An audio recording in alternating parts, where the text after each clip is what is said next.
first introduce myself. I am the Director of Infant Toddler Services here in Riley County. If you're familiar with Infant Toddler Services, we are statewide. Um, you can go to ITS of Kansas if you ever are needing any kind of supports for your little ones that might have some delays that we could help you with. And so I encourage you to find your location. Today, are we okay? Okay, today my hope for today is that we're going to talk about why change is hard for toddlers. What are some common breakdowns? What are some buffer stress buffers that buffer the stress of our breakdowns, and then practical tools for supporting our little people who are in foster care, but we can also apply this to other situations as well. My presentation, I'm hoping, is going to be geared to families who are experiencing foster care, families who may be experiencing co-parenting, and then families who are experiencing major transitions.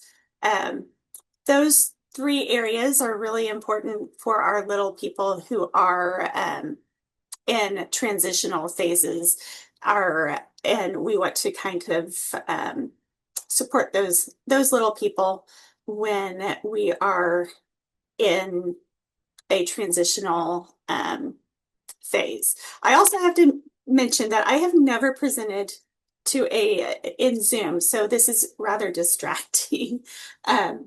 So please feel, and Kit, every time I click, I miss the chat. So I might ask you that if there are any questions, you might pipe in and let me know, because I'm trying to keep the chat open, and each time I click it, it disappears. Gotcha. So the first part is the why. Why are kids why am I doing this? Why do we have what is going on with little kids when they are in a transitional state? And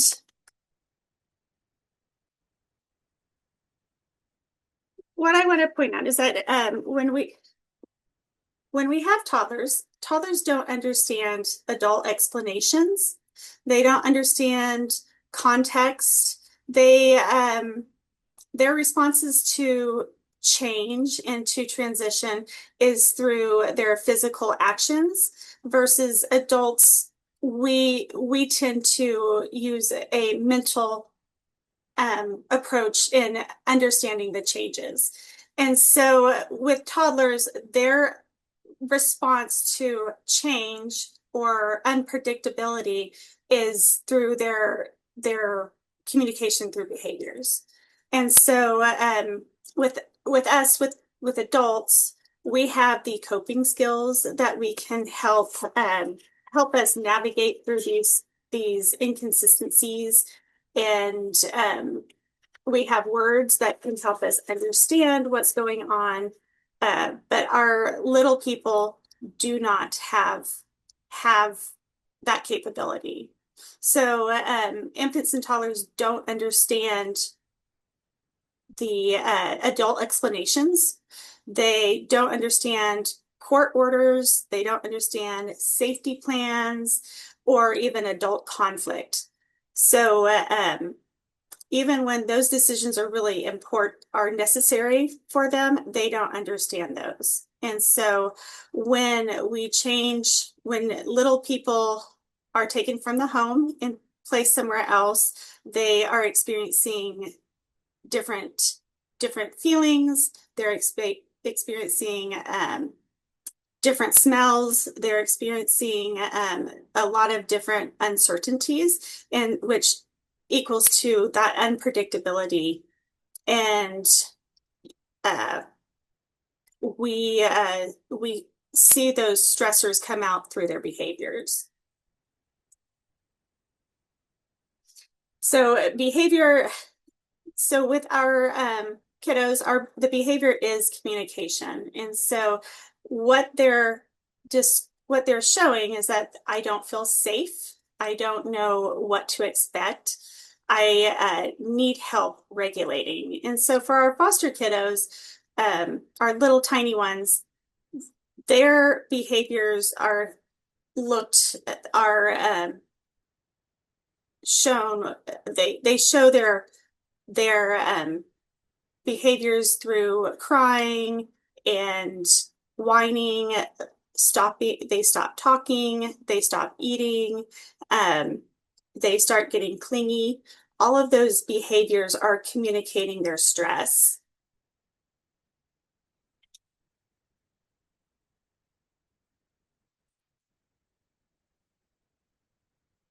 So how oh, okay.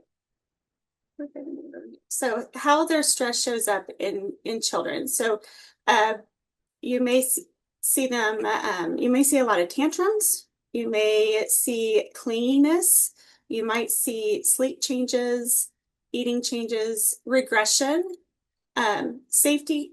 So when we have our foster kiddos, and this can also be with our co-parenting kiddos, ones that are experiencing displacement, moving from home to home, uh, their their whole world has been turned upside down, and they're not really sure about the predictability of their routines or the people and what's going on. We can also see this even with children in daycares where daycares can be kind of unpredictable at times, especially center-based daycares where our little people are in one class and then the daycare needs to move them to another class because of child ratios, or the daycare provider in the classroom isn't there, and so they have people coming in, floaters that come in to help support that daycare room when the regular daycare person is not available. And so we do have our little people under 3 feel those unpredictable, inconsistent routines in people, and they show it in the behaviors that we see. So I want to introduce Maya, and this actually is not a true, this is a situation that I'm actually seeing a child in foster care, and I'm using that person's example in this fictional character, this fictional person named Maya. So Maya is 2 years old. She was with mom, homeless, living in the park. There was some abuse going on, and the police came to the park and picked up this child, and from the child's mom, Maya's mom, and then took her to a foster family. Within this past 8 months, Maya has had 3 different DCF caseworkers. Foster parents have had to work very hard trying to keep up with who's in Maya's circle. Thankfully, she has a CASA worker that's pretty consistent, that's very consistent in her life. When foster family needed to put her in daycare, the first daycare kicked her out after 3 weeks because due to her PTSD and the lack of knowledge of how kids have PTSD and how they respond. She was hitting and biting kids who got into her circle.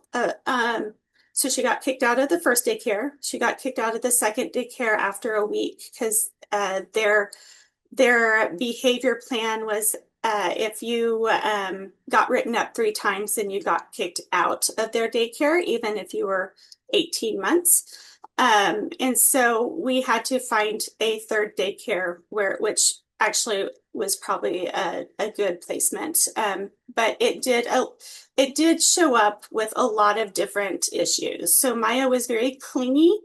The words she that she was using, she reduced those words weren't being used anymore. She has had a lot of sleep disruptions, and she has big feelings when people got too close to her circle of so she didn't really trust a lot. So I want you to think about just this story as we start going into the breakdowns.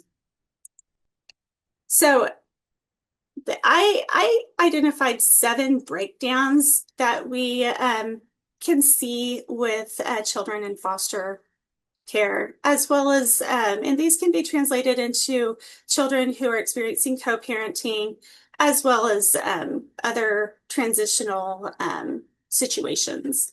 And just to keep in mind, when the village works together, children feel steady, they are more calm, and they and have more trust. But when a village is disconnected, then children feel that stress, and then we experience that stress through behavior.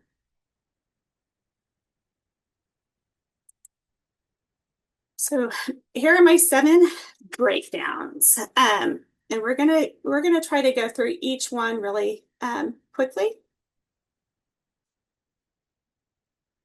The first one is too many changes too fast.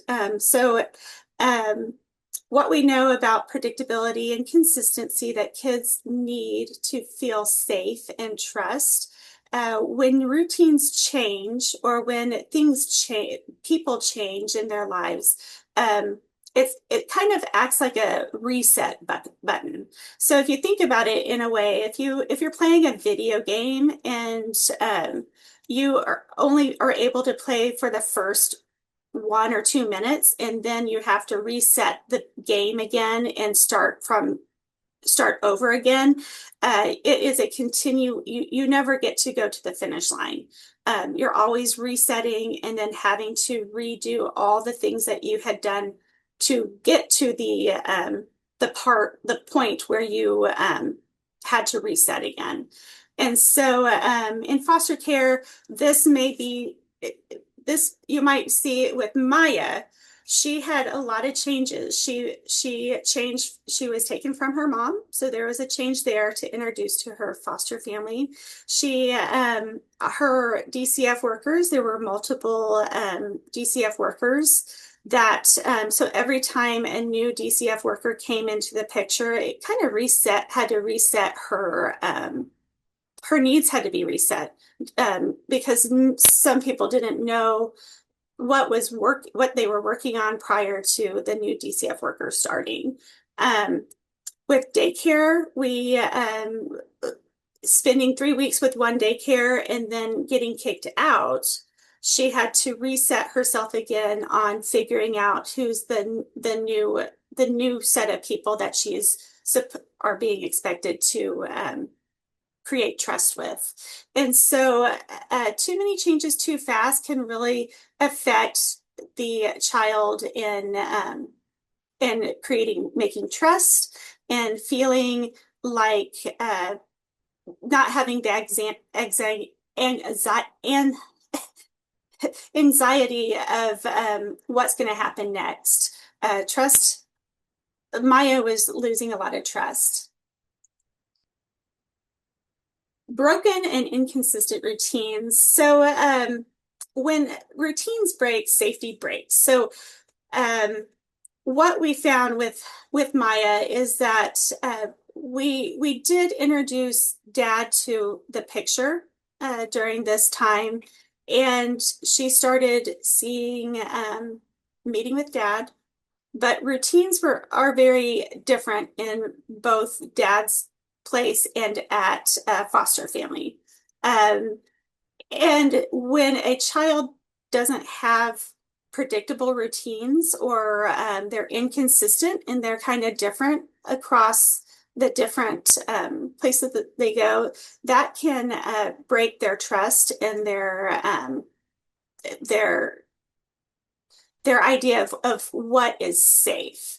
And so it leads back to those behaviors because again, we go from when we don't know predictability and when things are not consistent, then my way of showing you I'm concerned is through those behaviors of, um, and so broken and inconsistent routines is another breaking point or another place that really does affect kids when we're trying to build safety and predictability for them to be their social emotional anchors.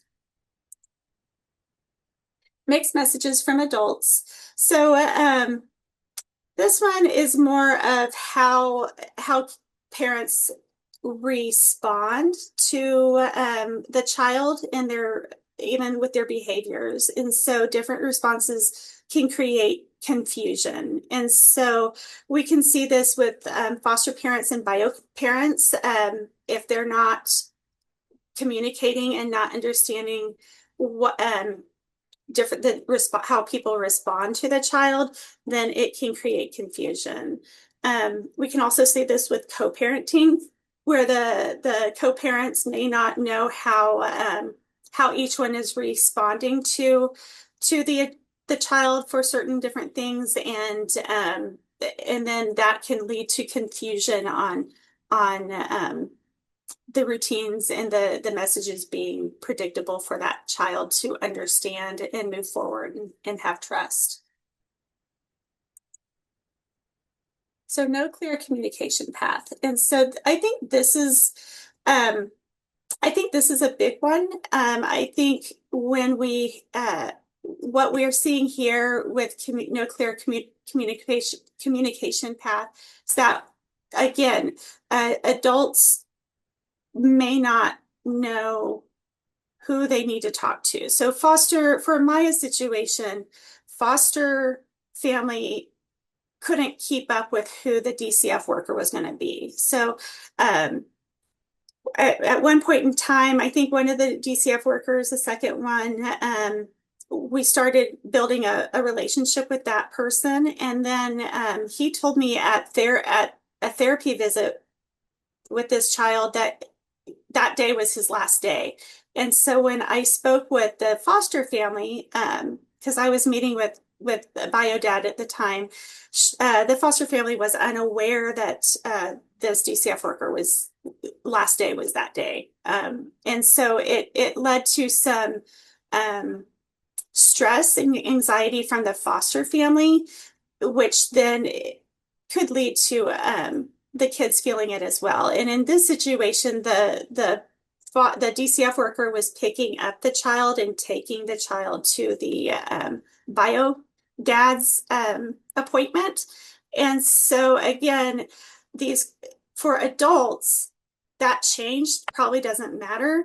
If we had Joe meet up with us last week and Jim is meeting this week, it doesn't really matter to us because it's just another change and we can get over it. We have those adaptive skills to be able to handle that. But for a child that has been displaced a lot,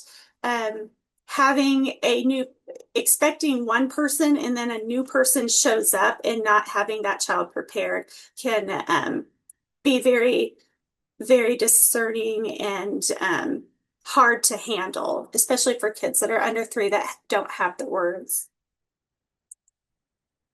The next one is unequal support for caregivers. And so this is for the example for this is that and not necessarily Maya, because I did make I made a big effort to make sure that bio family and foster family were on the same page and that there was communication. And so in our situation, foster family was very good at wanting to include bio dad in the supports.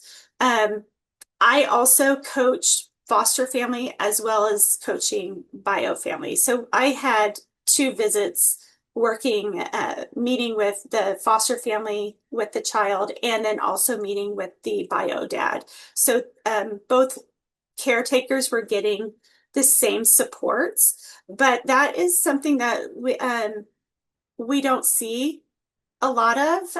Sometimes our foster kiddos are, the foster family is getting the supports, but the bio parents are not, for several different reasons. Maybe bio family lives 2 hours away, and so we're providing those services here in Manhattan, but our bio family can't get those because they're 2 hours away, and so those supports aren't available, or the for due to court reasons, bio were not able to have those connections between the two families. But because families are getting unequal support, those can create roadblocks and breakdowns to, when we're trying to support kiddos. The child's story gets lost. So with this one, every time a child moves, that history may get lost. An example, and it's not necessarily Maya's, but another child in foster care, that child, we started working on getting an autism evaluation, and autism evaluations can take a long time. It can take 6 to 9 months to get into, to have that completed.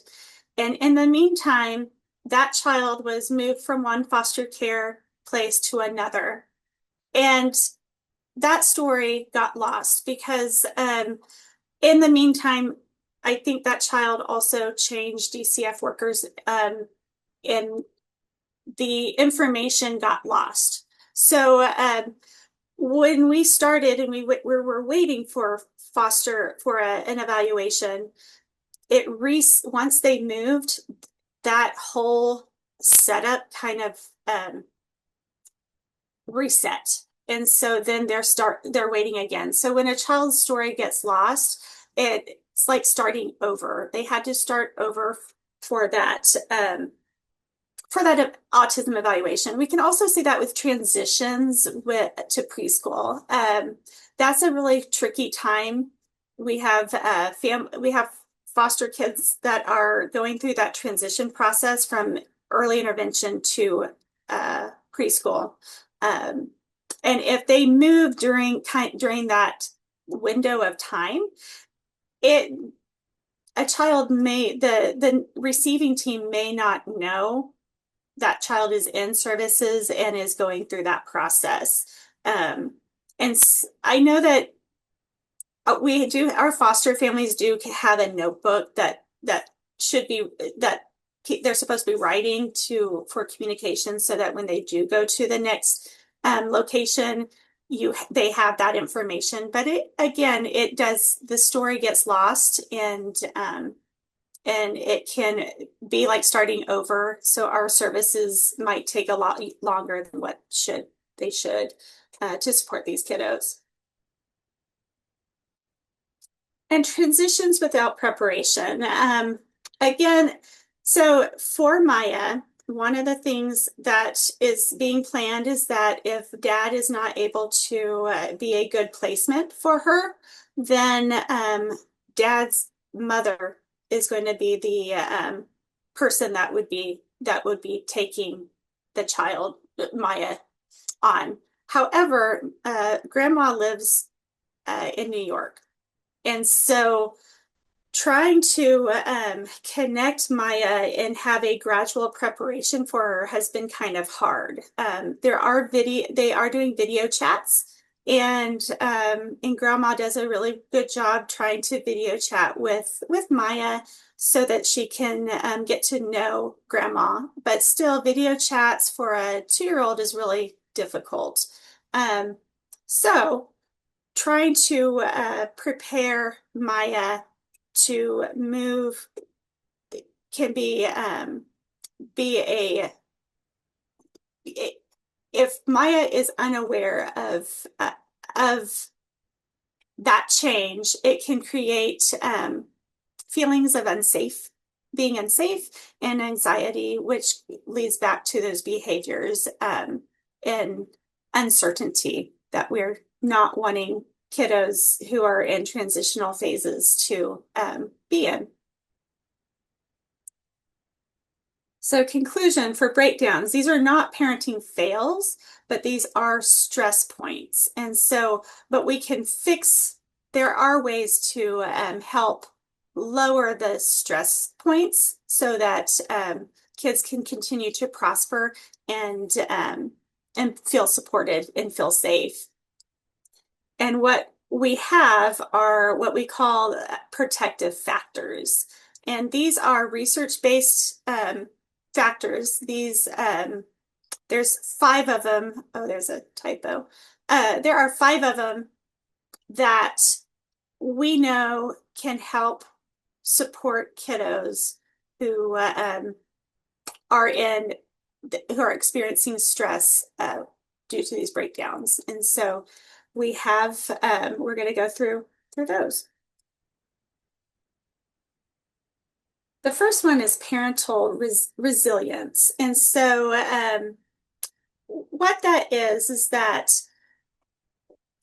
we can, it's not that we parents have, resilience doesn't mean staying calm all the time. It means recovering and not being alone. And so when adults feel supported, children can regulate faster. For instance, you may have a lot of stress in your life, but if you have someone that you feel can listen to you, then you may take away that stress, and that stress isn't then put on the child, and then the child can regulate. So example would be when Maya was struggling with sleeping. She couldn't sleep throughout the night, and the foster family felt very, very stressed. Why is she not able to sleep? Is there a problem? What am I doing wrong? I've tried everything and I just don't know what to do. But when we came in and then just listened to her feelings, and then also let her know that kids who are going through foster care, who have been taken away from their parent, even if it was necessary, there can be some PTSD, and there's some mental social emotional supports that we just need to understand that they're going through. And once the foster family felt like there was someone supporting them, the sleep was not as much of an issue. Now, she still was not sleeping like she should. She was still waking up in the middle of the night, but foster mom felt supported. And so because she felt supported, she wasn't feeling as stressed to help with the sleeping issues. We can also see this with the daycare situation. When Maya was kicked out twice, foster mom was just, she was crying because she just felt so like she couldn't help Maya at all. And trying to, just being there and letting her know just listening to her and supporting her, she was able to kind of just be able to support Maya to where the third daycare we went to was just a more positive experience. She had support from the daycare provider, the new one, as well as support from CASA worker and from me, the early interventionist. And so the situation, Maya seemed to be able to regulate herself a lot more, but foster mom was also able to regulate more and didn't feel alone. So when caregivers are supported, children feel safe. Social connections. This is a big one. What I have found is that a lot of times, especially bio families, sometimes they don't have social connections. And what we know about humans is that social connection, people thrive on social connections. No parent can parent well if they're alone. And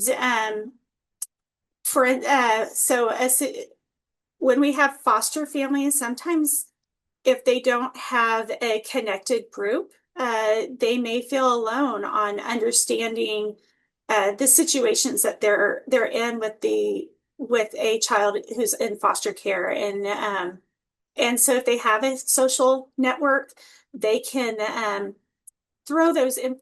They can talk to someone else about those things, about the situations that they're in, and it helps reduce the stress.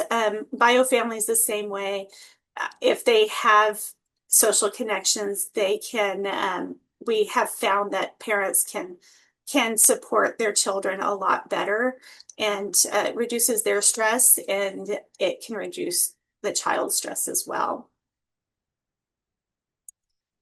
Knowledge of parenting and child development. So this one protective factor is making sure that that parents understand child development. It's understanding the why, on why kids are responding, especially in behavior, understanding the why instead of and then understanding how to respond to those behaviors. So for Maya, her issue with kids coming into her circle, and she didn't like them that close to her. The proximity was scary to her. She would hit them, and if they got too close, she would bite them. And it wasn't because she was being defiant or she was this evil child. It was that understanding the why, her social emotional makeup, the child development, and how child development and parenting work with a child that has had severe experiences with abuse, and how they're navigating the system to protect themselves. And once the foster family was able to kind of understand, change their perspective on how to look at Maya on her behaviors and how she's responding to them, they were able to then respond in a different way that was was helpful to reduce those stressors, and understand her her behaviors, what she's communicating, and where we could then move forward. And we also had to make sure that the two daycares before that kicked her out, they did not, even though they understood how child development worked, they truly did not understand social emotional development of a child that has had PTSD. And I don't think they weren't really open to understanding that. So moving to the third daycare, that was the point where then that child provider could also learn to understand that child development need. And then we also worked with biofamily to understand her need of the whys that she's her behaviors, so that everyone could respond and help support her in her in how we were trying to change her, support her social emotional development. Concrete support in times of need. So this is a big one. Foster families need this just as much as bio families. Foster families, so concrete support would be your basic needs, transportation, daycare, food, medical, clothing, all of those basic needs that families need to be able to support their children. So those basic needs, if they don't have these basic needs, then their focus is on those basic needs, and they're not able to focus on their child. And so when we can help support those concrete needs, then it can reduce those stressors, so then the families can focus on their child and give the stability their child needs. And foster families as well as bio families need this support. For Maya, she got kicked out of 2 daycares. So the third daycare was going to be a lot more expensive, and DCF would only pay for a certain amount of cost for daycare. So we had to come up with some other ways to help support to pay for daycare so that Maya could get what she needed, as well as the foster family wasn't trying to pay out of pocket for the things that she needed. And so we explored other options to help pay. Now, on the other end, Maya's dad needed, he had a whole list of things that he had to do to be able to try to get Maya to be integrated into his home. He needed a house or a place to live. He needed a transportation. He needed a consistent job that could help pay for the things that he needed. And so between the CASA worker and myself, we worked on some of those check boxes, as well as he needed, I'm gonna have to cough. Sorry. So trying to find those concrete needs for the family is very important so that they can focus on their child. And then the fifth one is nurturing and attachment. What we want to, the message here is just making sure that kids need to know that someone will always come back. So with children in foster care,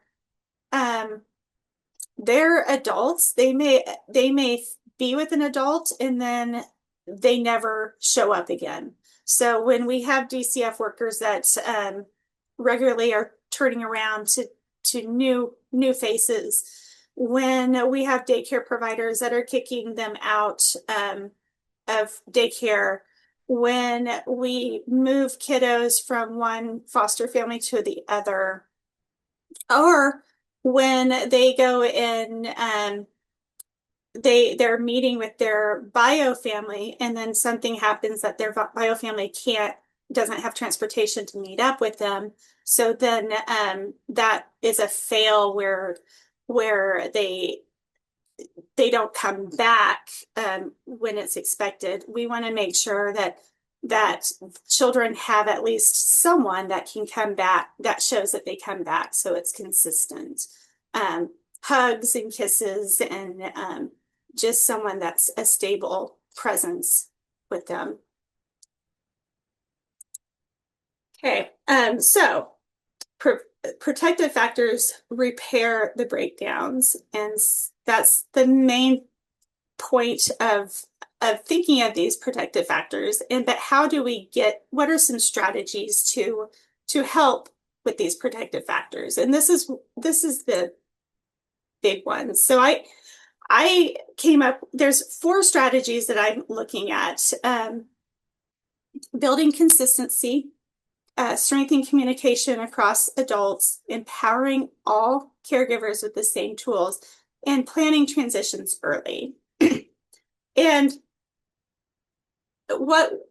so the first one is building consistency in an inconsistent world. So this is creating saneness, predictable routines, consistent routines. And what I like to say is that these strategies, if you can pick just something small, then that can change. That can be a big game changer. We don't have to do changes. We don't have to do all the strategies all the time. But if we can pick 1 or even 2, that can be the difference between making a child not feel safe versus a child that feels safe. So for this one, having one routine or having one comfort or one predictable response that everyone uses can be a big game changer. And so an example for a routine would be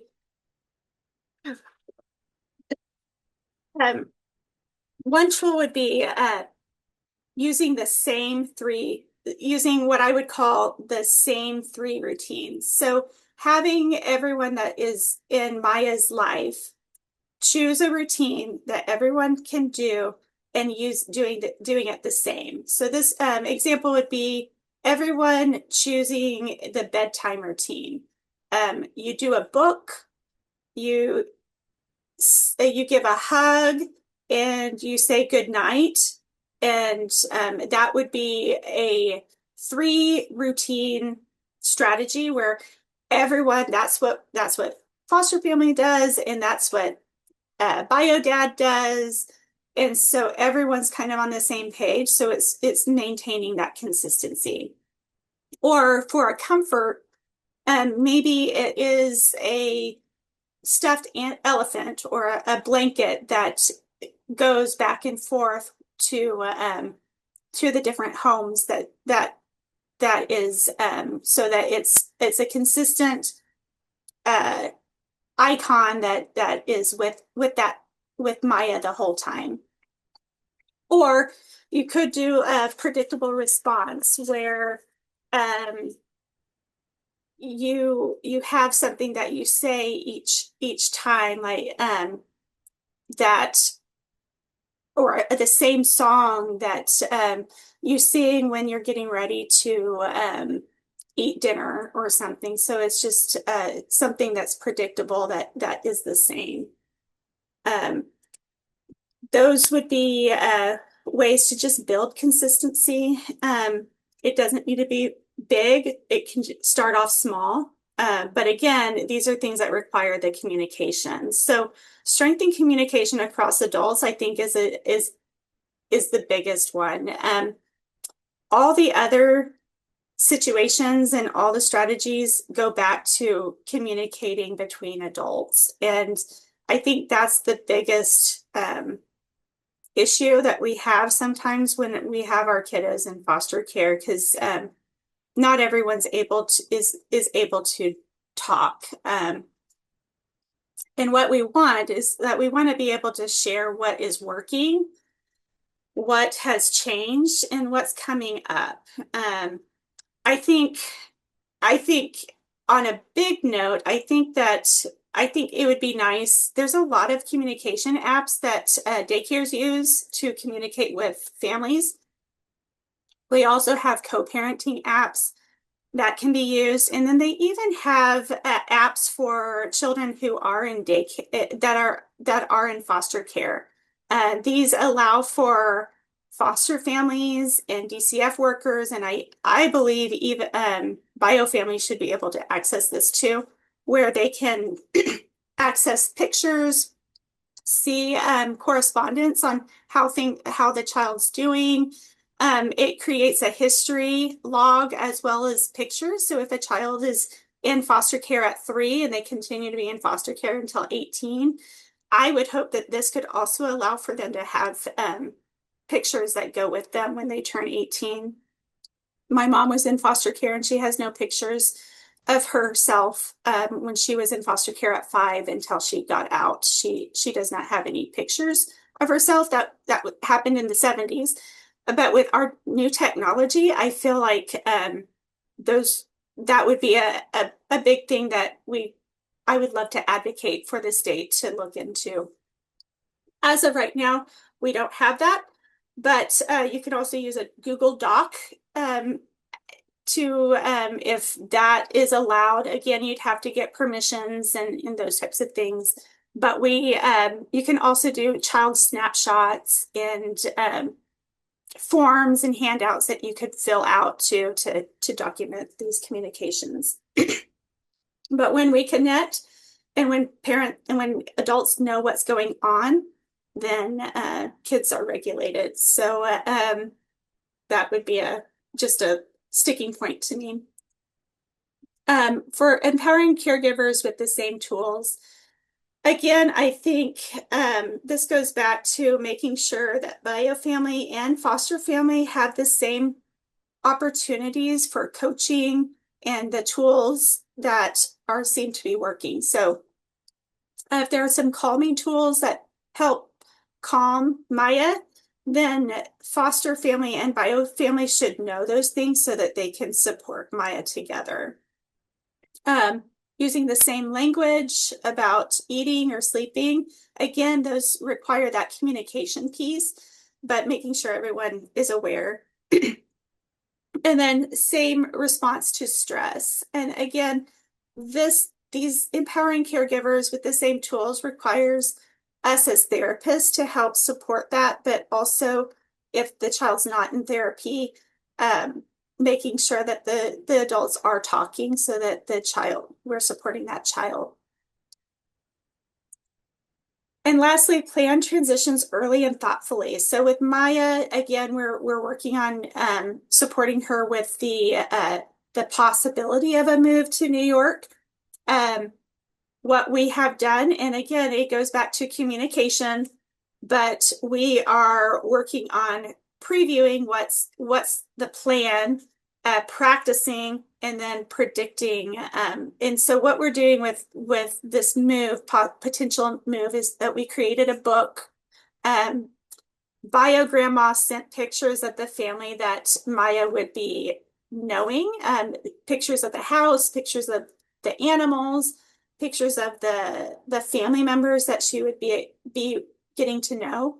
And then we created a fun little book about how much they love her and how much fun that they would have. We have pictures of them at the lake. We have pictures of them going to the pumpkin patch. And so we have like a really simple book that talks about the fun things that she will be doing and the people that love her and that they can't wait to have her live with them. And so that just helps with that transition so that it's predictable and less stress. And I think that concludes, we have about